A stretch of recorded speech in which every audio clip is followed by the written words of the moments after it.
अस्सलाम वालेकुम, जय हिंद, जय महाराष्ट्र।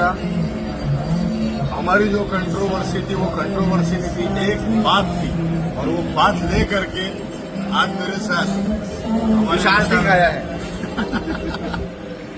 ये देखो, कसम खा के हम ये कहते हैं, ये पहली मुलाकात है कि नहीं? हाँ, पहली बार। ना ये कोई प्री प्लान था ना कुछ था। मेरे को ऐसा लगा कि कोई लैंग्वेज के ऊपर बात हुई तो मैंने अपना जवाब दिया, वहां से इनका जवाब आया, लेकिन कोई ऐसे हमारी दुश्मनी नहीं है भाई, ये मेरा।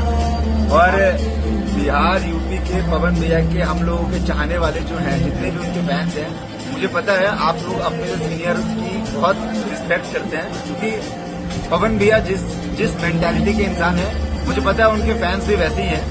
सब अच्छे हैं। थोड़ा गुस्सा वो आ जाता है लोगों में, पर मैं बोलता हूँ अब बहुत अच्छे इंसान है नदीम भाई, बहुत अच्छे इंसान है। कुछ मिसअंडरस्टैंडिंग सब में हो जाती है, घर में लड़ाई झगड़ा होता है, अगर एक घर में दो बर्तन है तो लड़ते ही आवाज आती है। इस बात को यहीं पे खत्म कीजिए।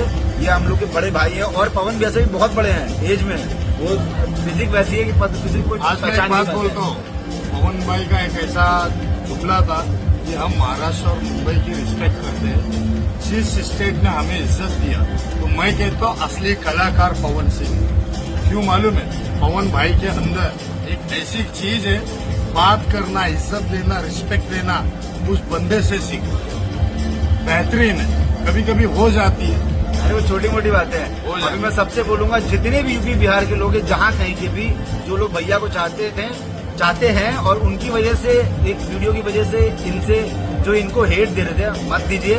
ये हम लोग के साथ के हैं। कल भैया भी मुंबई आएंगे तो साथ में दिखेंगे नदीम भाई, इंशाल्लाह हम लोग साथ में ही रहेंगे। हाँ। हमारी दोस्ती कायम है।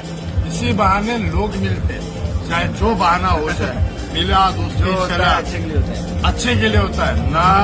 ये हिंदुस्तान है, भारत है, हम भारत के स्टेट के रहने वाले। बिहार भी हमारे भारत का हिस्सा है, महाराष्ट्र भी हमारे भारत का हिस्सा। ये हमारी जान है, ना हिंदू है ना मुसलमान है। और जो लोग भड़का रहे थे तो मत भड़काना।